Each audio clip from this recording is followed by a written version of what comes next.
할렐루야. 우리 좌우에 계신 분들과 함께 인사 나누실까요? 샬롬.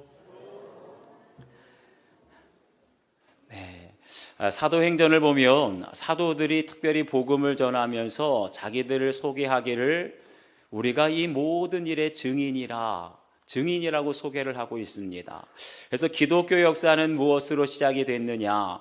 바로 부활하신 예수님을 만난 증인들, 예수님을 직접 보고 예수님으로부터 들었던 증인들에 의해서 시작됐다는 거예요.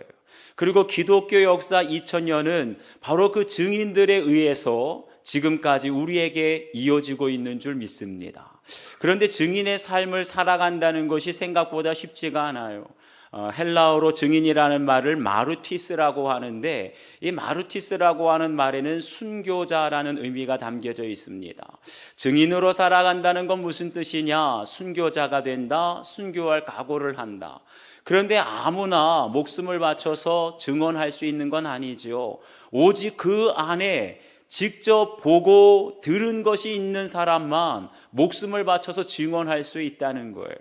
가령 산에 사냥개들을 데리고 사냥을 하다 보면 사냥개 중에 한 마리가 토끼를 보고 달려가기 시작을 합니다. 그러면 옆에 있었던 사냥개들이 동달아 다 달려가는 거예요.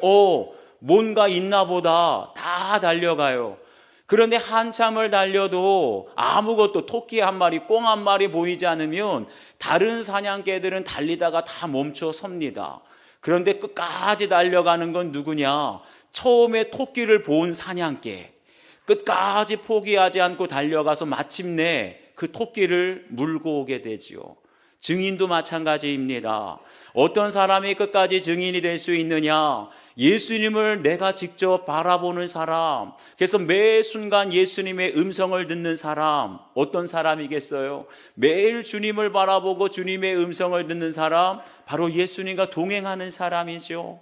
그러니까 부활하신 예수님과 동행하는 사람만이 어떠한 고난과 핍박이 와도 목숨을 바쳐 증인의 삶을 살게 될 줄 믿습니다. 그런데 뭔가 있겠지 하고 증인을 따라오는 사람들, 그런 사람들은 고난과 핍박이 오면 금방 포기할 수밖에 없어요. 사랑하는 여러분, 여러분은 직접 예수님을 바라보고 예수님의 음성을 듣고 따르는 증인이십니까? 아니면 그런 증인들을 따라가는 사람입니까? 오늘 말씀을 통해서 보고 들은 것을 말하지 아니할 수 없다라는 제목으로 다시 한번 부활의 증인으로 살아갈 수 있는 여러분들 되시길 축복합니다. 오늘 주신 말씀 첫 번째, 비난할 수 없는 증인입니다. 13절과 14절 말씀 함께 읽겠습니다. 시작. 그들이 베드로와 요한이 담대하게 말함을 보고 그들을 본래 학문 없는 범인으로 알았다가 이상히 여기며 또 전에 예수와 함께 있던 줄도 알고 또 병나은 사람이 그들과 함께 서 있는 것을 보고 비난할 말이 없는지라. 아멘. 여기 보니까 그들이 베드로와 요한이 담대하게 말함을 보고 이상히 여겼다라고 그랬어요. 담대히 말한다는 것은 말을 청산유수처럼 잘한다는 말이 아니라 지금 종교 지도자들, 대제사장, 서기관, 장로들이 다 있는데 기죽지 않았다는 거예요. 거리낌이 없이 확신을 가지고 그들이 할 말을 또박또박 다 했다는 거예요. 여러분, 말을 청산유수처럼 잘하는 것과 내가 해야 할 말을 빠짐없이 하는 건 분명히 다르죠. 그런데 그런 제자들의 모습을 보고 누가 놀랬느냐? 오히려 사내들인 공회에 있는 종교 지도자들이 깜짝 놀랬다는 거예요. 왜 놀랬느냐? 그들은 본래 학문 없는 범인으로 생각했다가, 여기서 학문 없는 범인이라는 말은 한마디로 무식꾼이라는 거죠. 일자 무식이었다는 거예요. 그러니까 이 대제사장과 서기관들이 생각하기에 베드로, 요한은 성경을 제대로 배운 적도 없는 착하게 비천한 갈릴리 출신의 무식한 어부라고 마음으로 멸시했다는 거죠. 그러니까 하나님의 말씀은 오직 종교 지도자들, 대제사장의 전유물이고 서기관들의 전유물이기 때문에 이 말씀을 배우지도 못한 저 베드로와 요한, 분명히 사내들인 공회에 오게 되면 숨도 못 쉬고 말 한마디 못할 거라고 생각을 했는데 어땠지요? 지난번에 보면 백성의 관리들과 장로들아, 너희는 알라, 너희가 십자가에 못 박은 예수가 다시 살아나셨다. 정말 자기들만이 모든 것을 알고 성경은 자기들의 전유물인 줄만 알고 절대 권력이 있는 줄 알고 그랬는데 오히려 어땠다고요? 무식하다고 생각했던 베드로, 요한이 너무나 논리정연하게, 그것도 구약에 예언된 하나님의 말씀을 정확하게 말하는 것을 보고 깜짝 놀라서 비난할 말이 없었다는 거예요. 여러분, 이게 무엇입니까? 내 지식이 최고고 내 학벌이 최고라고 생각했는데, 그래서 외모를 보고 베드로와 요한을 무시하고 멸시했는데 큰 코 닥친 거 아닙니까? 저희들도 그럴 때가 많아요. 서울의 부자들이 많이 사는 어느 동네에서는, 제가 동네를 말하지는 않겠지만, 그런 곳에서는 담임 목사 프로필에 꼭 졸업한 대학교 이름을 넣는다 그래요. 그러니까 그 동네에서는 사람들이 교회를 정할 때 장로교냐 감리교냐 순복 이런 거 따지는 것이 아니라 이 교회의 비전이 뭐 이웃을 섬기고 다음 세대를 세우는 이런 비전은 따지지 않고 오직 하나, 담임 목사가 어느 대학교 나왔대, 이거 보고 결정한다는 거예요. 그러니까 많은 사람들이 착각하는 게 뭐지요? 학벌이 좋고 공부 잘하면 그 사람의 성품과 인격도 훌륭할 거라고 착각해요. 성경을 많이 알고 성경 구절을 줄줄줄줄 외우면 믿음도 좋고 영성도 좋을 거라고 착각해요. 그런데 우리가 실제로 만나다 보면 그러지 않을 때가 얼마나 많습니까? 아무리 명문대를 나오고 석박사 학위를 가지고 있어도 부활하신 예수 그리스도와 동행하지 않으면 아무리 말을 유창하게 잘해도 말에 힘이 없어요. 성경을 아무리 잘 가르쳐도 부활하신 예수님과 함께하지 않는 사람은 변화가 없다는 거예요. 그러면서 제가 목회를 하면서 깨닫게 된 것은 학벌과 학위가 중요한 것이 아니라 예수님, 부활하신 예수님과 동행하고 있는지, 이것이 가장 중요한 증거가 되는 줄 믿습니다. 그런데 보세요. 지금 유대의 종교 지도자들이 두 사도를 불러다가 비난하려고 했는데 비난할 말을 잃게 된 결정적인 증거가 또 있습니다. 여기 보면 또 병 나은 사람이 그들과 함께 서 있는 것을 보고 비난할 말이 없는지라. 여기 병 나은 사람이 누구지요? 날 때부터 걷지 못하고 앉은뱅이로 있다가 나사렛 예수 그리스도의 이름으로 일어나 걷게 된 바로 그 앉은뱅이였어요. 그런데 여러분 보세요. 지금 베드로와 요한이 누구 때문에, 무엇 때문에 잡혀 있습니까? 재판을 받습니까? 바로 예수님이 부활했다고, 예수님의 부활을 증거하다가 감옥에 갇히고 지금 재판을 받고 있는데, 그런데 이 앉은뱅이가 누구의 이름으로 낫게 됐어요? 바로 부활하신 예수 그리스도의 이름으로 낫게 된 거예요. 이것을 알게 되면 그 당시에 대제사장과 서기관들이 이 사람 가만두겠습니까? 아마 무사하지 못했을 가능성이 높아요. 그렇다고 한다면 이 앉은뱅이는 어떻게 돼요? 산헤드린 공회에는 얼씬도 하면 안 되고, 길을 가다가 두 사도 베드로와 요한을 만나도 아는 척하면 안 돼요. 잘못 엮이게 되면 이 사람도 재판에, 잘못 엮이면 이 사람도 감옥에 갇힐 수 있습니다. 그런데 어때요? 지금 놀랍게도 이 병 나은 사람이 앉은뱅이가 누구와 함께? 두 사도 옆에 함께 서 있었다는 거예요. 그것도 가만히 숨어서 있는 것이 아니라 대제사장과 장로들이 보란 듯이 바로 베드로와 요한 옆에 서 있는 겁니다. 여러분, 이게 뭘 말해 줄까요? 한마디로 두 사도와 함께 하겠다는 거예요. 두 사도가 감옥에 갇히면 나도 감옥에 갇히겠습니다. 두 사도가 부활하신 예수님 때문에 고문을 당하고 불이익을 당하면 저도 감수하겠습니다. 그런 뜻 아니겠어요? 여러분, 이게 뭘 말해 줄까요? 한마디로 말하면 앉은뱅이는 예수님의 이름으로 병만 나은 것이 아니라 나사렛 예수의 이름으로 그의 영혼이 구원을 받게 된 줄 믿습니다. 그리고 예수님의 이름으로 일어나 걷는 순간 부활하신 예수님이 이 앉은뱅이 안에 들어온 거예요. 부활하신 예수님이 베드로 안에 있을 때 이 앉은뱅이를 일으켜 세워준 것처럼 그 이름으로 걷게 될 때 부활하신 예수님이 앉은뱅이 안에도 들어오게 되니까 아무리 하늘에 나는 새도 떨어뜨릴 만큼 이 절대 권력을 가지고 있는 대제사장과 그리고 서기관과 장로들을 두려워하지 않고 그 법정 안으로 들어오게 된 줄 믿습니다. 여러분, 우리가 비난하는 말을 들을 때 내 지식과 내 학벌로 맞서 대적하게 되면 싸울 수밖에 없는 거예요. 그렇지만 부활하신 예수님이 나와 함께 하시고, 부활하신 예수님이 나를 살려주신 증거가 있고, 나를 고쳐주신 증거가 있고, 부활하신 예수님 때문에 내 안에 변화된 증거가 있게 되면 모든 비난하는 말이 잠잠하게 될 줄 믿습니다. 비난하는 말 때문에 혈기가 올라오고 싸우는 것이 아니라 부활하신 예수님이 내 안에 들어오시고 나는 죽고 오직 예수로 살아가게 될 때 비난하는 말, 협박하는 말 때문에 흔들리는 것이 아니라 싸우지 않고도 이길 수 있는 부활의 능력이 우리들 가운데 함께 할 줄 믿습니다. 한번 여러분 적용해 보세요. 내가 감당하기 가장 힘들고 어려운 비난하는 말은 무엇입니까? 직장에서, 가정에서, 교회에서 비난한 말을 들을 때 혈기가 확 올라오지 않습니까? 그런데만 아직 부활하신 예수님과 동행하는 게 아니에요.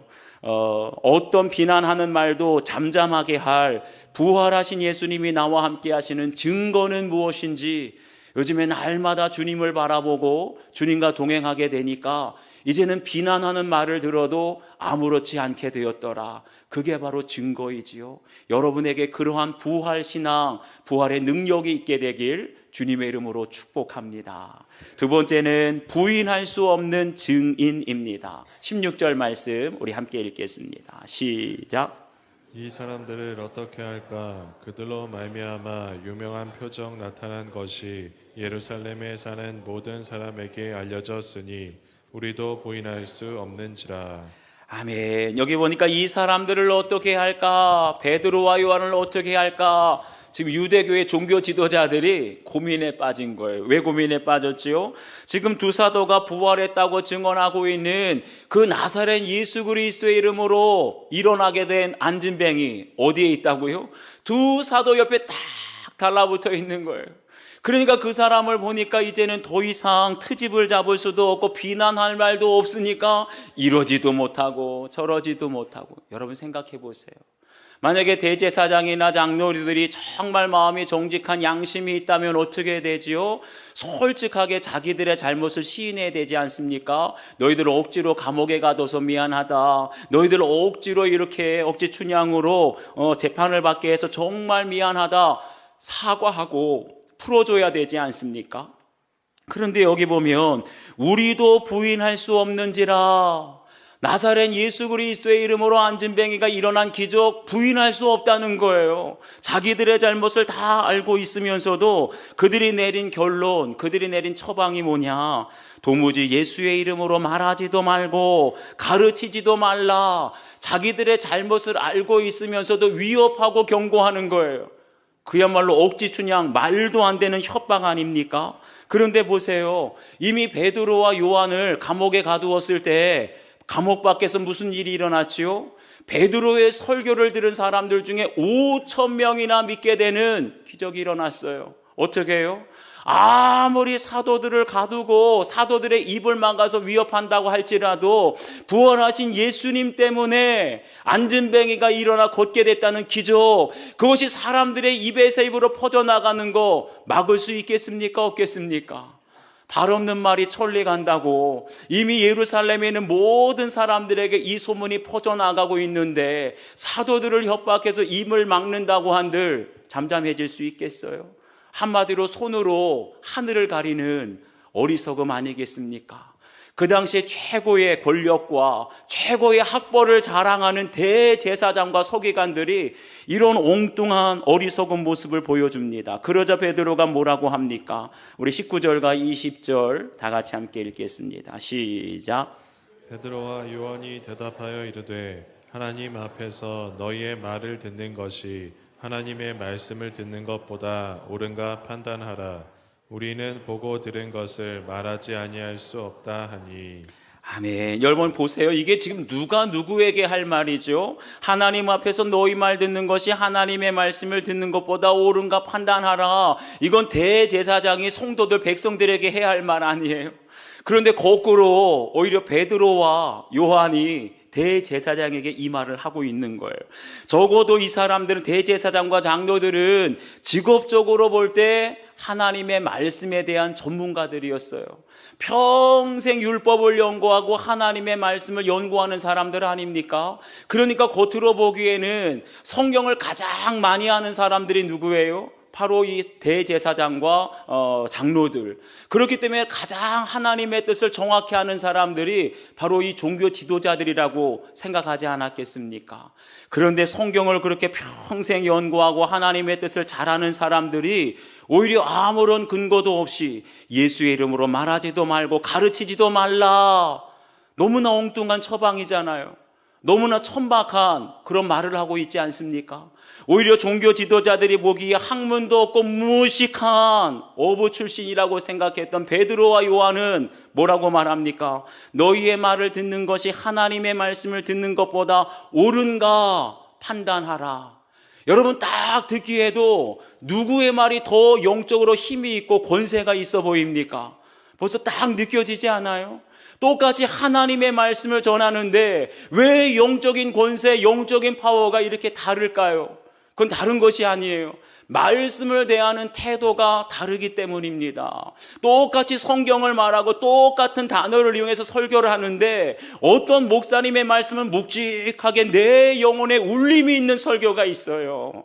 그런데 똑같은 말을 설교하는데도 불구하고 들을 때만 좋고 영혼에 아무런 울림이 없는 그런 설교도 있지요. 왜 그럴까요?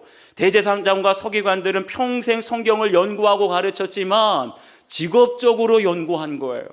이걸 어떻게 가르칠까? 어떻게 설교할까? 자기의 생계와 자기의 목적을 위해서 성경은 항상 수단과 도구에 불과했던 거예요. 그러니까 이 말씀으로 자기 자신을 돌아보려고 하지 않았던 거죠. 언제나 누군가를 가르치고 누구에게 설교하려다 보니까 말씀을 연구할수록 다른 사람들의 죄와 허물을 보고 정죄할 생각만 하는 거예요. 아무리 말씀을 들여다봐도 내 죄가 보이지 않는 것이지요. 그러니 여러분, 변화가 있겠어요? 그런 말씀으로는 아무리 잘 가르치고 설교를 아무리 잘해도 내가 변화되지 않으니까 성도들이 그때만 잠깐 은혜 받았다고 하는데 아무런 변화의 열매가 없어요. 마치 울리는 꽹과리 소리처럼 들을 때만 좋고 영혼에는 울림이 없게 되지요. 그런데 베드로와 요한은 어땠습니까? 그들은 예수님의 말씀을 지식적으로 교리적으로 듣지 않았어요. 부활하신 예수님 앞에 자기의 죄를 고백했습니다. 나는 죄인으로서이다. 나를 떠나소서. 그리고 부활하신 예수님 앞에서 자기의 연약함을 다 고백했어요. 내가 주를 사랑하는지 주께서 아시나이다. 이렇게 우리의 죄를 고백하고 우리의 연약함을 고백하게 될 때 부활하신 예수님이 우리 안에 들어오시게 되는 줄 믿습니다. 그럴 때 말씀을 이용해서 가르칠 생각만 하는 것이 아니라, 자식들에게 가르칠 생각만 하는 것이 아니라 이제는 말씀이 목적이 되는 거예요. 어떻게 하면 내가 이 말씀대로 살아갈 수 있을까? 어떻게 하면 이 말씀에 내 삶을 맞추게 될 수 있을까? 그럴 때 말씀과 우리의 삶이 일치가 되는 줄 믿습니다. 바로 예수님과 우리가 동행하게 되는 거죠.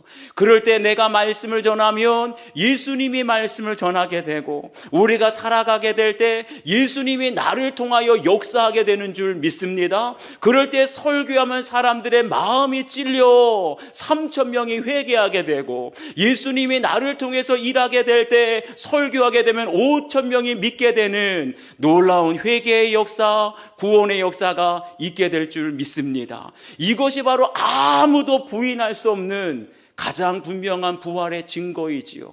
여러분에게도 이러한 증거가 있습니까?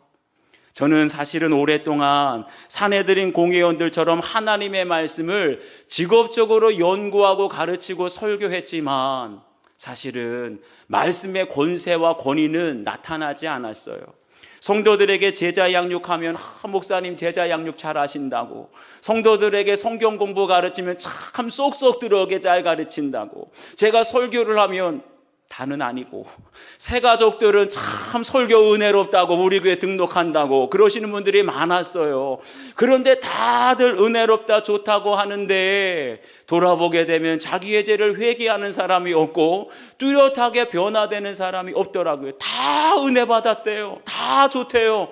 그런데 변화되는 사람이 없어요. 그래서 저는 혼자 생각하기를, 분명히 나는 성경을 잘 가르치고 양육을 잘하고 설교를 잘하는데 변화되지 않는 성도들에게 문제가 있다고. 이게 얼마나 교만한 생각입니까? 그냥 나의 잘못은 못 보고 성도들이 변화되지 않는 건 성도들 잘못이다. 그러다가 제가 구속사의 말씀으로 큐티를 하고 나의 죄를 보면서 성도들이 변화되지 않고 영적으로 성장하지 않는 건 전적인 담임 목사인 제 잘못이다라는 것이 인정이 되고 깨달아졌습니다. 제가 성도들에게 가르치려고만 생각했지, 설교를 잘 하려고만 생각했지, 제가 설교하는 말씀으로 살아내려고 씨름하지 않았어요. 이 말씀을 어떻게 하면 내가 실천하고 적용할까 씨름하기보다는 이거 어떻게 하면 설교할까, 그냥 직업적으로 성경을 보면 이거 부활주일에 설교하면 좋겠다, 이 구절은 우리 아이들한테 가르쳐주면 좋겠다, 항상 다른 사람들에게 설교하고 가르칠 생각만 하지 그 말씀으로 내 죄를 보고 적용하고 실천하려고 하니까 아무리 은혜를 받고 아무리 잘 가르쳐도 변화되지가 않는 거예요. 그러다가 이제 구속사의 말씀으로 나의 죄를 고백하면서 날마다 나는 죽고 예수로 살며 예수님과 동행하는 삶을 살게 되니까 비로소 예수님이 나와 함께 하시는 것이 믿어지기 시작했어요. 수시로 주님 어떻게 할까요? 묻게 되니까 이제는 주님의 음성이 수시로 들려지게 되고 그 말씀대로 순종하면서 살아가다 보니 언젠가부터 혈기가 끊어지게 되고 주님의 말씀대로 순종하며 나는 죽고 예수로 살게 되니까 욕심과 교만이 사라지게 되고 이렇게 제 안에 변화되는 열매가 나타나니까 성도들에게 목사님 우리 가정이 변화됐어요. 우리 부부관계가 변화됐어요. 심지어는 우리 성도들의 가정에서 우리 엄마가 달라졌어요. 이런 간증과 고백들이 나오기 시작했습니다. 할렐루야. 바로 이것이 사람의 지식으로 사람의 학벌로 설교하는 것이 아니라 철저히 나는 죽고 부활하신 예수님으로 살게 될 때, 부활하신 예수님이 나를 통하여 말씀하고 부활하신 예수님이 나를 통하여 역사하게 될 때 누구도 부인할 수 없는 확실한 증거들이 우리 가정에도 우리의 직장과 일터에도 나타나게 될 줄 믿습니다. 한번 적용해 보세요. 나는 말씀을 듣고 배우면서 나의 죄를 봅니까? 다른 사람의 죄와 허물을 판단하고 지적합니까? 설교를 들으면서 가장 나쁜 게 뭔지 알죠? 이 말씀 우리 남편이 들으면 좋겠다. 이 설교 우리 자식들이 들어야 되는데 아직도 말씀이 안 들리는 거예요. 나를 들여다보세요. 말씀을 통해서 남들에게, 자녀들에게는 잘 가르치면서 정작 내가 실천하기 어려운 말씀은 무엇입니까? 왜 자녀들이 변화되지 않을까요? 왜 불신 남편의 마음의 문이 열려지지 않을까요? 원인은 나에게 있어요. 내가 아직 말씀대로 살지 못하고 내가 아직 말씀대로 변화되지 못하기 때문에 그 말씀이 무엇인지 한번 적용해 보시기를 바랍니다. 세 번째, 하나님께 영광을 돌리는 증인입니다. 21절과 22절 함께 읽겠습니다. 시작. 관리들이 백성들 때문에 그들을 어떻게 처벌할지 방법을 찾지 못하고 다시 위협하여 놓아주었으니 이는 모든 사람이 그 된 일을 보고 하나님께 영광을 돌림이라. 이 표적으로 병나은 사람은 40여 세나 되었더라. 아멘. 여기 보니까 관리들이 백성들 때문에 그들을 어떻게 처벌할지 방법을 찾지 못하고 다시 위협하여 놓아주었다. 지금 베드로와 요한을 그냥 풀어놓았다는 거예요. 감옥에 가둘렸다가. 무슨 말입니까? 무죄라고 선포했다는 거죠. 그런데 원래 사내들인 공회에 있는 지도자들이 그들을 풀어주려고 잡은 게 아니었어요. 어떻게 해서든지 잘못한 혐의를 찾아서 그들에게 처벌을 하고 감옥에 가두려고 했는데 왜 무죄로 그들을 순순히 풀어줬을까요? 이유는 다른 것 아닙니다. 모든 사람이 그 된 일을 보고 하나님께 영광을 돌림이라. 여기서 말하는 모든 사람이 누구냐? 한마디로 지금 사내들인 공회에서 재판을 하고 있습니다. 베드로와 요한, 예수님이 부활했다고 전했던 이 제목으로 인해서 재판을 하고 있는데, 이 소식을 듣고 모든 예루살렘 사람들이 그 법정에 들어와 있는 거예요. 그 방청객들을 말합니다. 그런데 그들이 어떻게 해요? 이 된 일, 안진뱅이가 일어난 일을 통해서 하나님께 영광을 돌려드리게 되니까 아무리 대제사장의 권세가 대단하고 아무리 서기관 장로들의 권세가 하늘에 나는 새도 떨어뜨릴 만한 권세가 있다 할지라도 모든 사람이 하나님께 영광을 돌려드리고 있는데 그들의 눈과 귀가 있는 한 사도들 가둘 수 있어요, 없어요? 아무리 사도들이 눈에 가시처럼 미워도 사람들이 다 하나님께 영광을 돌려드리는데 가둘 수가 없는 거예요. 그러니까 너희들 무죄다, 풀어줄 수밖에 없는 것이죠. 그런데 여러분 보세요. 여기 보면 하나님께 영광을 돌림이라 이 말 뒤에 의미심장한 말씀이 나와요. 이 표적으로 병 나은 사람은 40여 세나 되었더라. 그런데 말씀이 좀 매끄럽지가 않죠. 우리 한글 성경에는 없지만 원어 성경을 보면 이 두 구절 사이에 이유를 나타내는 전치사, 다시 말하면 가르, 왜냐하면 이라는 단어가 나왔어요. 그러니까 무슨 뜻입니까? 하나님께 영광을 돌림이라. 왜냐하면 이 표적으로 병 나은 사람이 40여 세나 되었기 때문이라. 다시 말하면 모든 사람들의 영광을 돌리는 이유가 뭐냐? 병 나은 사람, 안진뱅이 나이가 40여 세나 되었기 때문에 영광을 돌렸다는 거예요. 왜 그랬을까요? 우리가 보기에는 뭐 40세 중년 한창 때 특별히 영광 돌릴 이유가 없는데 궁금하지 않습니까? 서울대 의대에서 연구한 자료를 보니까 조선시대의 평균 수명이 35세였다고 해요. 왕들은 조금 많이 살고 좋은 약 먹었으니까. 그런데 또 다른 자료를 보니까 2000년 전에 로마 시대 남자들의 평균 수명이 40세 미만이었다고 합니다. 그렇다고 한다면 이 안진뱅이는 40여 세나 되었더라. 어떤 거예요? 평균 수명보다 더 많이 산 거예요. 장수한 거예요. 한마디로 말하면 지금 언제 죽을지 모르는 그런 상황이라는 것이죠. 그러니 생각해 보세요. 태어나면서부터 죽을 때까지 이 사람 구걸만 했어요. 그러니까 사람들이 얼마나 무시하고 멸시했겠습니까? 사람들 발에 밟히는 돌멩이와 같이 그런 밑바닥 인생을 살지 않았겠습니까? 그런 인생이 태어날 때부터 내가 이제 죽을 때가 다가왔는데 그런데 무슨 소망이 있고 무슨 기쁨이 있어요? 그러니까 평생 구걸하고 사람들에게 밟혔으니 나는 평생 이렇게 걸어보지도 못하고 죽는구나. 나는 사랑구실도 못하고 이제 인생 종치는구나. 인생 끝나는구나. 얼마나 절망스럽고 왜 나를 이 땅에 태어나게 하셨을까? 부모를 원망하고 하나님을 원망하고 자기의 인생을 저주하지 않았겠어요? 40여 세나 되었다는 것은 이제 인생의 끝자락, 벼랑 끝이었다는 거죠. 그렇게 내 인생 끝났다. 자기의 인생을 저주하고 비관하면서 자신의 인생을 끝낼 수도 있었는데 그 마지막에 누구를 만났어요? 부활하신 예수 그리스도의 이름으로 일어나 걷게 된 줄 믿습니다. 그런데 걷게 되니까 이 사람이 성전으로 달려들으며 찬양하며 예배드렸다 그랬어요. 잃어버린 예배와 찬양이 회복된 것입니다. 그러면서 부활하신 예수님이 자신의 병만 고쳐주신 것이 아니라 내 안에 입만 열면 쓴뿌리가 나와요. 입만 열면 불평, 입만 열면 세상을 원망하고 부모를 원망하고 하나님을 저주했던 그 마음의 쓴뿌리가 부활하신 예수 그리스도로 말미암아 완전히 씻겨지고 치유되고 새롭게 변화된 줄 믿습니다. 그 변화된 모습이 어떻게 나타났을까요? 한번 상상이 되지 않습니까? 40년 동안 구걸했던 사람이 씻기나 했겠어요? 면도를 했겠어요? 머리 손질을 했겠습니까? 늘 똑같은 옷. 그런데 일어나 걷게 되면서 얼굴이 달라져요. 늘 절망과 원망과 저주 속에 살아오던 인생이 찬양하고 기뻐하고 감사가 넘쳐나니 그 인생이 해같이 빛나게 되었을 거라고 믿습니다. 그런데 그 변화된 모습을 보고 사람들이 어떻게 해요? 하나님께 영광을 돌려드리더라. 도저히 그런 사람이 아니었어요. 늘 부정적인 생각, 늘 인생을 비관하고 나는 끝났다 절망 가운데 살아가던 사람이 얼굴이 해가 같이 빛나고 불평이 바뀌어서 감사가 되고 찬양이 되고 늘 긍정적으로 적극적으로 살아가게 되니 하나님의 영광을 나타내는 증인이 된 줄 믿습니다. 누구 때문에요? 부활하신 예수님 때문에.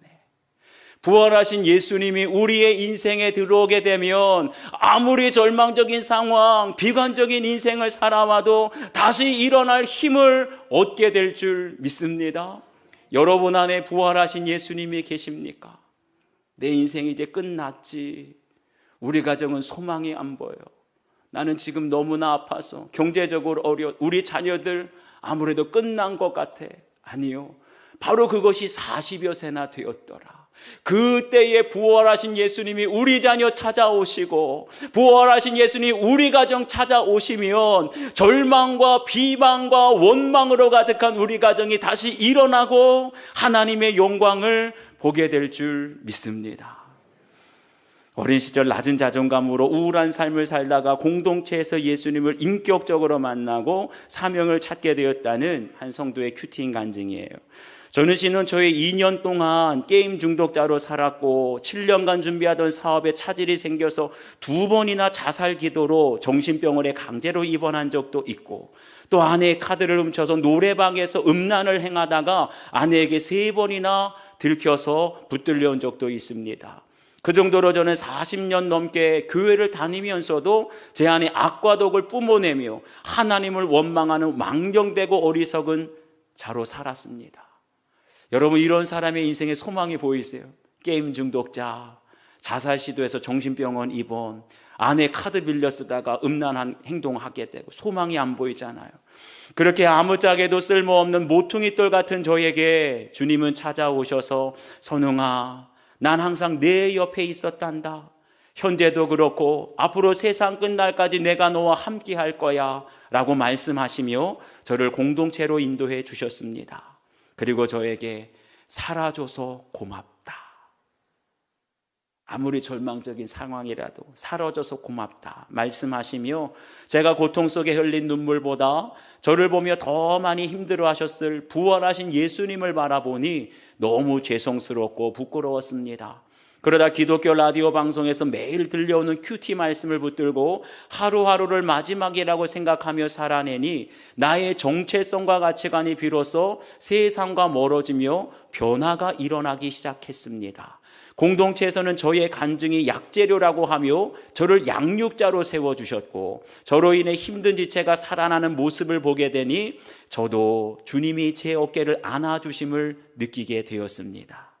길바닥에 이리저리 뒹굴던 돌멩이 같던 제가 주님께 인정을 받게 되니 천국 성전을 짓는데 손바닥만한 역할이라도 할 수 있는 것에 그저 감사만 나옵니다.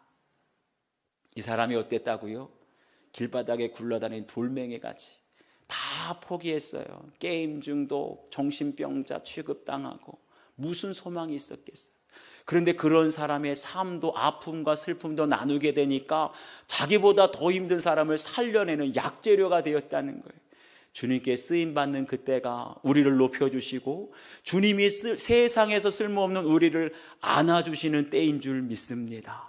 부활하신 예수님이 이렇게 만나게 되면 영원히 멸망할 수밖에 없는 우리들에게 살 소망이 생기고 다시 일어나는 영광이 나타나게 될 줄 믿습니다. 한번 적용해 보세요. 자신을 세상에서 쓸모없는 돌멩이처럼 여기며 비관적으로 지낸 적이 있습니까? 주님께서 그렇게 절망 속에 살던 나의 어깨를 안아주신 사건, 너 인생 끝이야. 너의 인생에 이제 소망이 없어. 그랬던 나를 주님이 찾아오셔서 안아주신 사건은 무엇인지 한번 여러분 적용해 보세요. 우리 마지막